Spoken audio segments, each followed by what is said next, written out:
Why the Packers have a schematic advantage, at least offense versus offense, in the battle of Houston and Tennessee. Plus, why hasn't Jeff Hafley done more sooner to help this Packers defense? Ollie Connelly from the Read Optional joins us on today's show.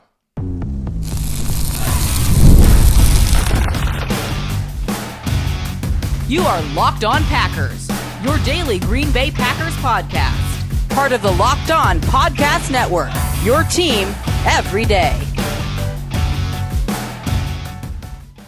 You are Locked On Packers, part of the Locked On Podcast Network, your team every day. I'm Peter Bukowski, and I cover the Packers for The Leap, a newsletter I would love for you to subscribe to. Follow me on Twitter, Peter_Bukowski. Follow the podcast on Twitter, Locked On Packers. Like us on Facebook. Subscribe to the podcast, iTunes, Spotify, Google Podcasts, wherever you find podcasts. You will find Locked On Packers, the #1 Packers podcast on the internet. And the show for fans who know what happened. They want to know why and how. Thanks to everyone who makes Locked On Packers their first listen every day. We hope you like starting your day with us as much as we like starting our day with you. Today's episode brought to you by our friends at FanDuel. Place your first $5 bet and you'll get started with $200 in bonus bets guaranteed. Visit FanDuel.com to get started. I wanted to get down and dirty into the nitty gritty, the scheme, the football nerdery stuff. This is a huge matchup just in terms of fun, in terms of outcome. Like losing to an AFC team or losing to an NFC team is not going to matter that much ultimately. But this could be a shot across the bow to the rest of the NFL for one of these teams to say, look, it's us. And in the case of the Packers, I think they have an opportunity to potentially expose some things about this Houston Texans team. The more I have dug into it, the more I think they are extremely overrated, have been overrated since the preseason, which is part of the reason why they are currently overrated. And they might make me eat my words by playing their best game of the season on Sunday. That is certainly all possible. I do want to mention just one thing quickly on injuries. The Packers, basically everybody but Devontae Wyatt practiced on Thursday. Jimmy Ward and Kamari Lassiter are reported out. Azeez Al-Shaair did not practice on Thursday. And they look like they are going to have some serious issues in the back end with availability. Demeco Ryans is coming back. But they're going to have another defensive tackle, at least right now, who has not practiced this week. So some injuries play a factor here, and keep an eye on that as we get closer to game time. On Ollie Connelly, who's here from the Read Optional, one of my favorite guys to talk scheme with. When I want to talk Packers scheme specifically, I usually call either Dusty Evely or Ben Fennell. When I want to get a big picture look, when I want to talk both teams, when I want to talk trends and get into it, Ollie's the guy that I turn to. We get into it about Jeff Hafley, and we get pretty animated about some of the things that we feel like he's not doing, or at least has been slow to do.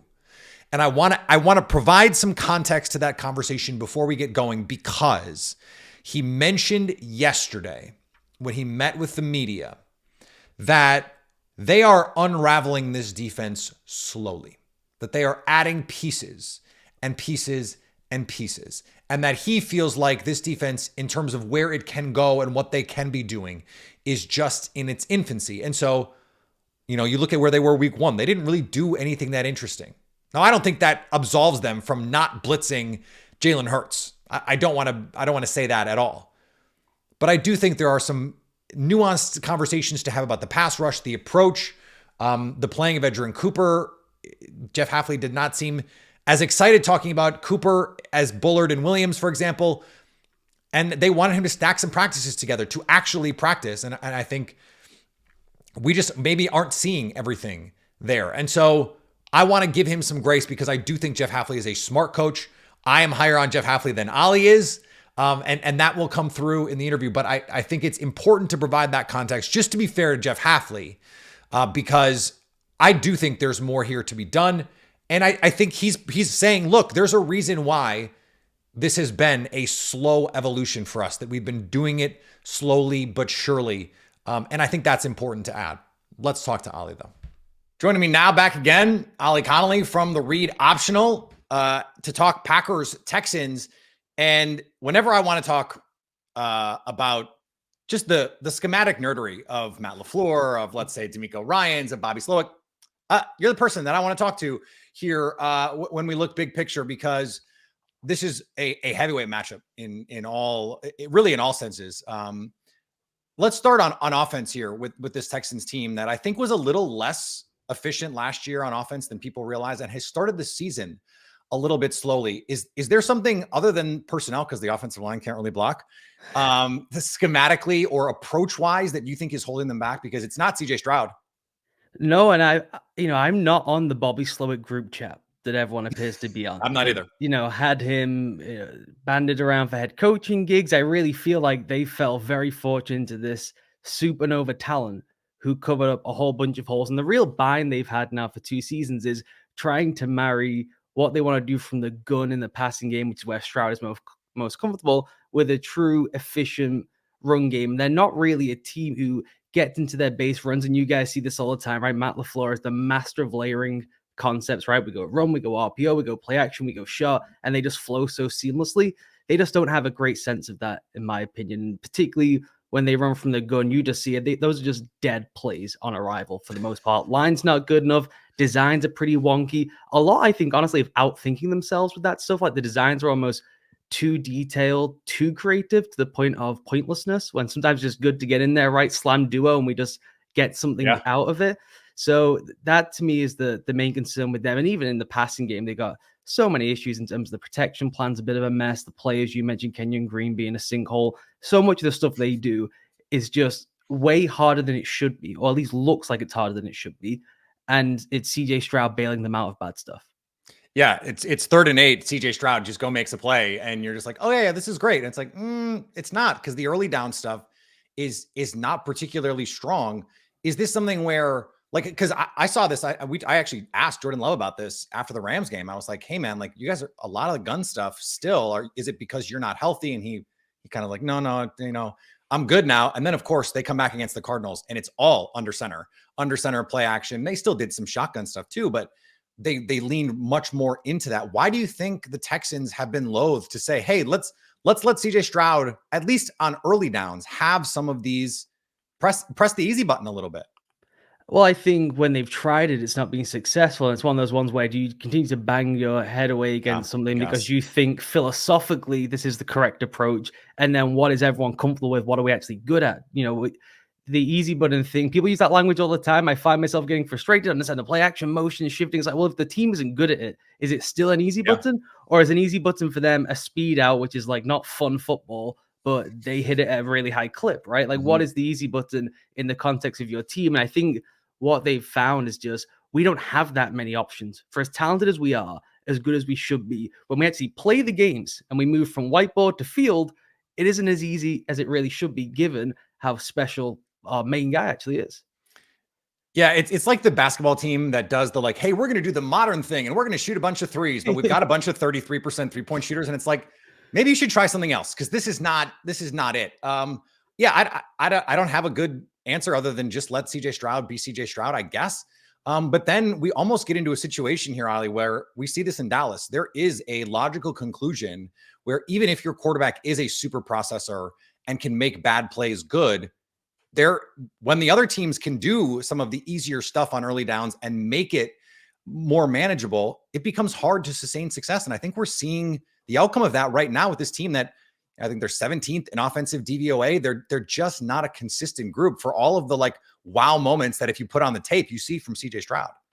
Yeah, they actually don't rip it down the field as often as you would expect, given the talent they have. Obviously, they lose Collins, which is a huge blow, but you look at those 3 receivers coming into the year with CJ and the line you hoped would at least be able to hold up somewhat, and you think, well, the worst case downside scenario is, well, they can chunk people, right? Is they'll at least hit 3, 4, 5 explosives a game, and that's vanished too, unless it's CJ moving to create all on his own. So it's a really puzzling one. And to your point, it's when you even watch Dallas, it's another team where everything just feels like such hard work. It's like, why is this so difficult for everyone? Well, you're trying to Peyton Manning your way down the field 50 snaps a game. It's not easy to do at any stage, let alone the modern NFL, where everyone's moving and rotating. The line is a blur. The second level is a disaster. No one knows what's happening with these defensive guys anymore. And you got to try and pick it all apart. You're going to get, unless you had Peyton, which no one does, you're going to get 2 or 3 boneheaded plays a game. And I think Dak is as close as we have, honestly, pre-snap that Peyton Manning stuff, but that he's always going to give you 2 or 3 boneheaded plays a game. And Stroud is a guy where he doesn't have the negatives that Dak does. That's how you're able to survive and keep things moving. He doesn't take any bad sacks, which is the major thing with his game. So you're never, when the ball's in his hand, worried that it's going to be something where we get really far behind the chains. It's usually for them either penalty, stuffed run, and all of a sudden it's 3rd and 11, but he just doesn't take bad sacks. So that's the upside they have compared to Dallas. I guess they do have one of these young offensive guys who's supposed to be innovative, but when you actually watch them play, it doesn't look like when you guys get to turn on Matt LaFleur every week. No. And it does make me appreciate getting to watch Matt LaFleur every week, because it's just sort of like, yeah, this is a much more fun offense to watch. And yet, I go back to that week 1 throw. What is it? It was like 3rd and 8, 3rd and 10, 3rd and long at the very least. They don't want to give Anthony Richardson the ball back, and he just rips an out. And they win the game basically because of that one throw. You can do that against the Colts. Can you do that against the better teams? You might be able to, because this defense right now, Ollie, this defense is playing really, really well. Is it as simple for you as, well, Danielle Hunter, Will Anderson in year 2? You draft Kalen Bullock, who's made some big plays for them, and revamp the secondary a little bit, or is this evolution of Demeco? Like, what is the recipe been here? As you said, it's the 2 edge guys. There really isn't much beyond that. You go and look, their interior pass rush has been really poor, and I don't know what shape Demeco Ryans is going to be in for this week, how much they get him on the field, where they play him, and all that kind of stuff. But they don't sim, they don't blitz. When they do blitz, they're a massive tendency-based defense, which is really problematic when you're facing the staff on this side of the ball to go with tendencies. Now you get yourself in a similar bind we were talking to before with the offense about easy buttons. You sat there all week thinking, do we change our tendencies because we know Matt's really smart and he might cook us really good? Or do you just say, well, that's what we do best. It's where we've had success. You could find yourself in a bind being like, let's break our own tendencies. We'll outthink Matt LaFleur. And then you're looking at the scoreboard being like, is that 21-3? We're in massive trouble. Let's go back to what we want to do. So they're not a big blitz team. When they do blitz, it's almost always when they get into dime, which is like a major, major tell, right? You're going to see when guys are running on the field. It's like, okay, let's cook up what we want. You can maybe see someone creeping down. And when they do blitz, it's pretty clear who is actually the blitzer and what they're doing. And for the most part, unlike most teams in the NFL right now, they send 6 guys when they pressure. That's not really the norm unless you're Brian Flores. They send 6 guys, and then the coverage behind the blitz is basically cover 3, cover 1, which no one outside Todd Bowles does anymore. And you do that to limit quick outlet throws, essentially, is why you would blitz with that coverage behind. No one really, even Bowles doesn't have that similar recipe of 6 go with 1 or 3 behind, and certainly doesn't have it with it's when these guys are on the field. So they're really reliant on, if we don't get the pressure from Anderson and Hunter, who are playing at an outrageous level to open the season, they don't have many tools in the toolbox to try and correct it on the fly, because it's pretty clear what's coming. And as I said, you find yourself in this trade-off bind of, do we try and adapt because we think we're playing a better team, better play caller, better quarterback, or do we just stick to what we're doing? And I think we'll find out in the first quarter, and the scoreboard might tell us how it went. It's a ton more to come here on Locked On Packers with Ollie Connelly from the Read Optional. For most of us that like collecting cards, the idea of spending $2,000 or more on a, Jordan Love rookie card, probably wouldn't have to do that, just isn't in the cards. I like collecting. If you like collecting, you get it, but that's a lot of money to drop. Thanks to slab packs from arenaclub.com, now it's possible to score gem mints for a fraction of their retail price. Every card gives you an opportunity to hit big. Arena Club is the only repack that provides real value, a complete view of all the possible cards, and clear hit rates for each one. Arena Club slab packs are revolutionizing the repack game with transparency. After all the pulls are revealed, they'll immediately be placed in your showroom for safekeeping, selling, trading, or auction. Whether you're buying or selling, trading, or displaying, Arena Club is the card collecting platform that you have to check out. Right now, you can get 10% off your first slab pack or card purchase by going to arenaclub.com/LockedOnNFL and use code LockedOnNFL. That's arenaclub.com/LockedOnNFL with the code LockedOnNFL for 10% off your first purchase. Today's episode also brought to you by our friends at Prize Picks. Prize Picks is the best place to get real money sports action with over 10 million members and billions of dollars in awarded winnings. Prize Picks has made daily fantasy sports accessible to all. You just pick more or less than at least 2 players on a stat for a shot to win up to 100 times your cash. Run your game all season long on Prize Picks. It's the best place to get real money sports action. Plus, they put their members first. So all withdrawals are fast, safe, and secure. When your picks hit, you can get your money out in as quickly as 15 minutes. Download the app today and use code LOCKEDONNFL to get $50 instantly after you play that first $5 lineup. That's $50. Just play the lineup. You don't even have to win it. And it's $50 going directly to you. Prize Picks, run your game. It's one of those, like, I know that they know, but I know that they know that I know. And then so you tie yourself in knots being like, okay, how do we punch? How do we counter punch? I mean, that is the constant schematic fight that goes on week to week. And, you know, if you're a Packer fan, you're going, yeah, but the last time we saw Demeco Ryans, he had Aaron Rodgers and Devontae Adams and Matt LaFleur in a little bit of a, not even just a little bit, in a full-on straitjacket in that 2022 playoff game. Now, different quarterback, different set of circumstances, and now some injuries for Houston. No Kamari Lassiter. He's dealing with a foot injury. Jimmy Ward is not going to be able to go. I look at this Packers offense and I go, even before those injuries, I felt like from a defensive back group standpoint, with Jaden Reed, with Christian Watson, with Romeo Doubs, there's a speed advantage that the Packers have against this group of DBs. And it seems like if the pass pro holds up, I think there are opportunities for Green Bay to attack this group. Yeah, for sure. I mean, there would have been, as you said before, and anyway, certainly now with the injuries, they just look more athletic on the field. It's why Demeco says, get to depth and we rally. Like, that's the point of our defensive group. It's why they don't send heat. If they send heat, you're playing one-on-one athletes, we're in deep trouble. Yeah. So it again limits the menu of what can they actually do to adjust, right? If it's not just Anderson, Hunter wrecking the game, and I know that's not the most intelligent, insightful, schematic stuff, but when you look at how they actually play, that's what it comes down to. Yeah. Essentially, if those guys don't take over the game, it's not going to go so well. And they've been, as a defense, really effective all year. You go through the figures and it's really good, but I do think bubbling under the surface against really good teams with contenders, there is a recipe there for we can get these guys pretty good. To your mind, what happened against Minnesota? With the Packers, you mean? No, sorry, with the Texans. To my mind, they had the same first halves, the Packers and the Texans, and then the Packers came back and Houston didn't. Yeah, offensively, they just have so many negative plays. And once you get behind like that, it's everything we just talked about baked into the pie. You're facing the brightest minds we have out there on offense, right? And then defensively, if we are really predictable, we're in deep trouble. So everything we talked about beforehand is what is the problem with the Texans. They have a pretty predictable style of play, and they are so wholly reliant. I think Demeco Ryans is absolutely brilliant. This is just like a talent thing for them defensively to me. Yeah. And then offensively, they are such a players-based team that you just have to have everyone playing at a certain level. When you have 14 pre-snap operational penalties, you are in an absolute blender. Even Larry Tunsil's played really well. It really doesn't matter if he's giving up 5 yards every other drive because he stood in the wrong alignment or he's getting out of the stance too early. So that's the problem that they have. It's just they're so player dependent. He didn't have 3 false starts in the same game. Yes, 3 false starts in the same game, and those are tough ones because it's an alignment thing. You get into the Juwan Taylor discussion of how should he change it? What if he's not comfortable? You know, it's tricky stuff, and that will tail off as the year goes along, and the officials decide we're out of that game. It's boring. Roger called us. He said stop ruining every match everyone's watching. So that will clean up, I think.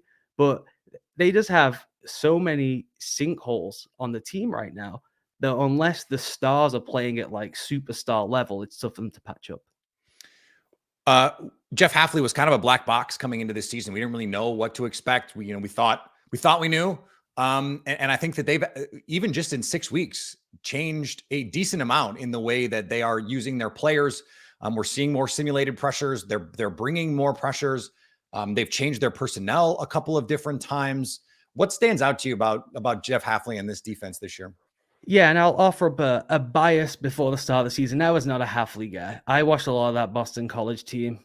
No bueno. Not for me. And I know he's coming back, right? He's bringing the Niners stuff. That was the plan. Maybe it's just a college thing. I get all that. But I was very prepared to not be impressed. And I wouldn't say I have been impressed is the way I would put it. And I get what you're saying. They're trying to do different stuff. I mean, it shouldn't take 6 weeks to say, why is Edgerrin Cooper not on the field? Right? Why is he being outsnapped by Mr. McDuffie? That should have taken the first 3 drives of the season and gone, we are in deep, deep trouble. Yeah. Right?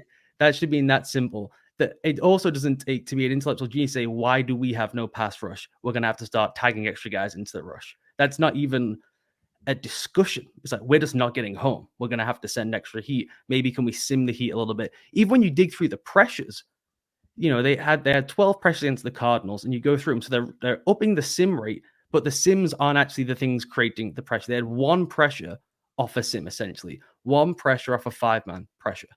For the most part, they had 3 4-man pressures that were, I would say, quick, and basically players plus games got home. And then 4 that were just sustained rush. Kyler's holding the ball, no one's open. You get home. There's just not a way to win in the league, right? And we can dig through if you want some of the pass rush problems, but Hafley-wise, I think he's been covered. When you go back even to the Eagles game, the amount of things they get away with because guys are in the wrong spots. Coverage-wise, the run fits have been a mess, and the pass rush isn't getting home. Those are the details that separates NFL coaching from a guy who has a solid playbook and is friends with the head coach.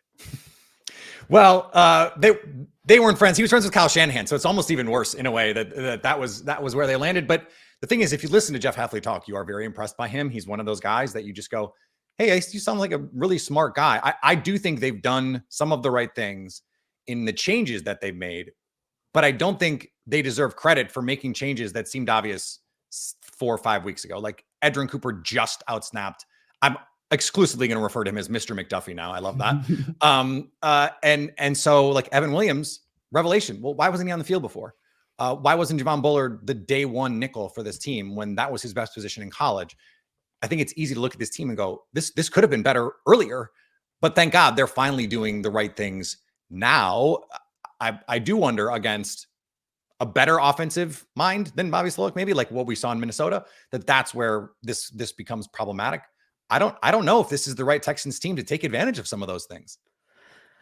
It's a tricky one, really, because I think the way they're playing, anyone could expose them in the right situation. Sure. I thought Drew Petzing would have a way better plan than he actually wound up having. And that was kind of get out the script right. We're losing. What are we doing? And I honestly lose Marvin Harrison on I think the first drive. Yeah. And I also just thought that the Packers looked more athletic than them, which I did not expect. Obviously, you expect that defensively. The Cardinals are fielding like a non-NFL roster on defense for the most part. So that makes sense. But I did not expect that when you flipped it to the other side. And the thing that Petzing does so well is figure out all your checks and calls. It's very Andy Reid based, where he's shifting and moving to force you into a call that he studied and goes, oh, when we move here, they check to this coverage and then we'll attack it. That's how they kind of build the offense out. And it just didn't work. And maybe he didn't have enough knowledge on Hafley. Maybe Hafley changed things. Maybe they checked the calls. Maybe players just played really well. I don't know exactly what went into that. But then you get into a hole, right? You're chasing, you're playing catch up. People start playing poorly. It was rainy.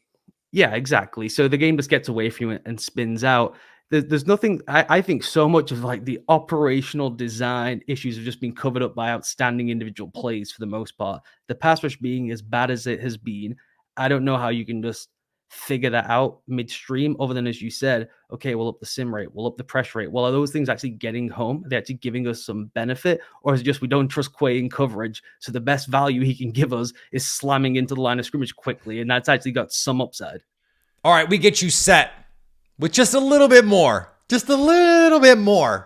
scheme talk here on a Friday Locked On Packers with Ollie Connelly. Today's episode brought to you by our friends at DoorDash. I'm a parent.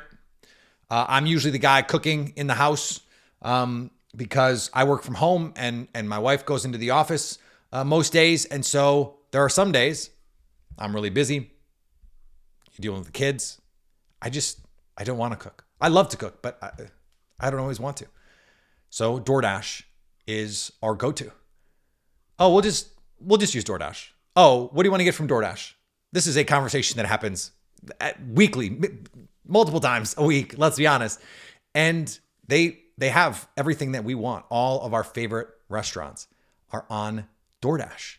And right now, I want to get you a discount just for being a Locked On Packers listener. Use the promo code LOCKEDFALL24 for $50 off up to a $10 value when you spend $15 on your first order. Limited time offer. Terms apply. Promo is not valid for orders containing alcohol, but bully for you if you live in an area where that is a thing that you can do. we can do it. We actually have a thing where I can get alcohol from another place in addition to my food.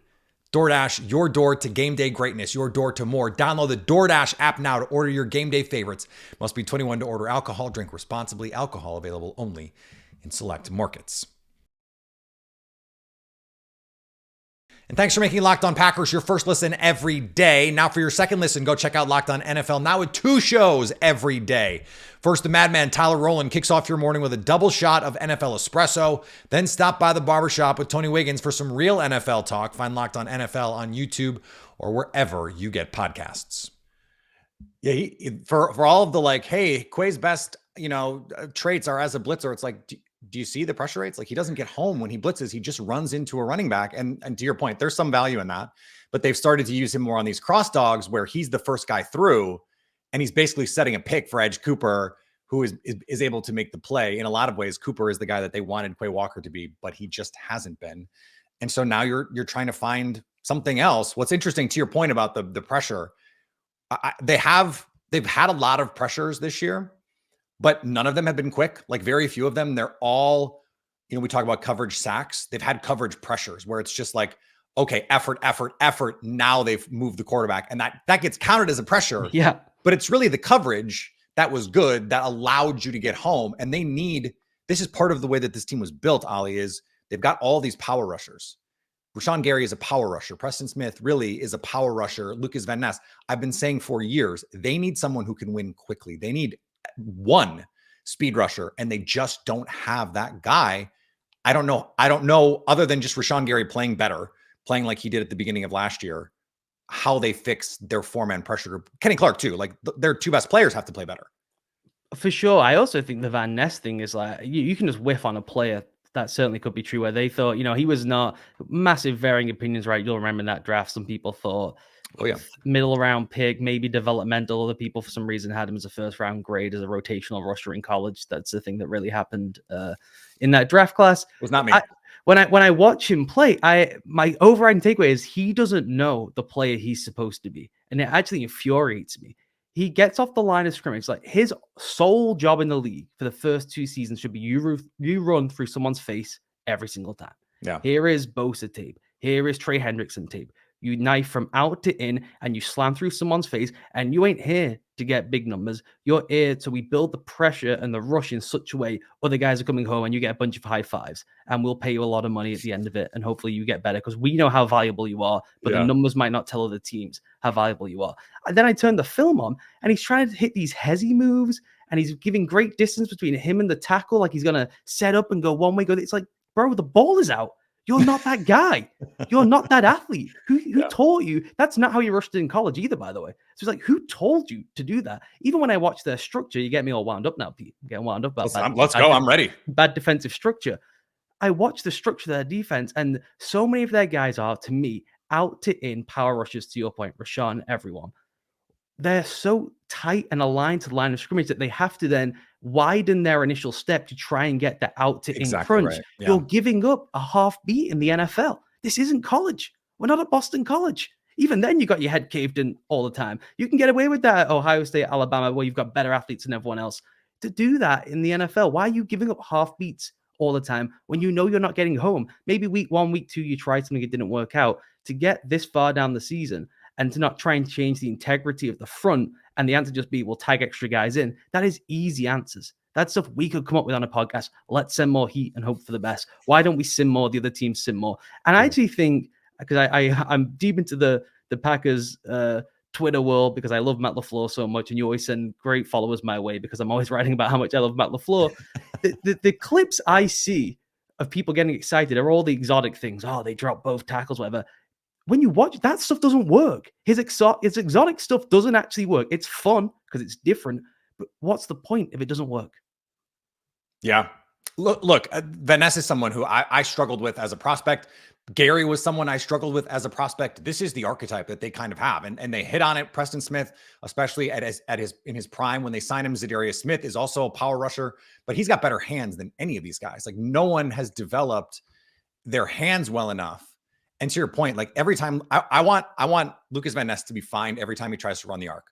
Stop. You don't have the ankle flexion to do it. You don't have the lean to do it. Just run, and we were doing this with Rashawn Gary, so it is just like you.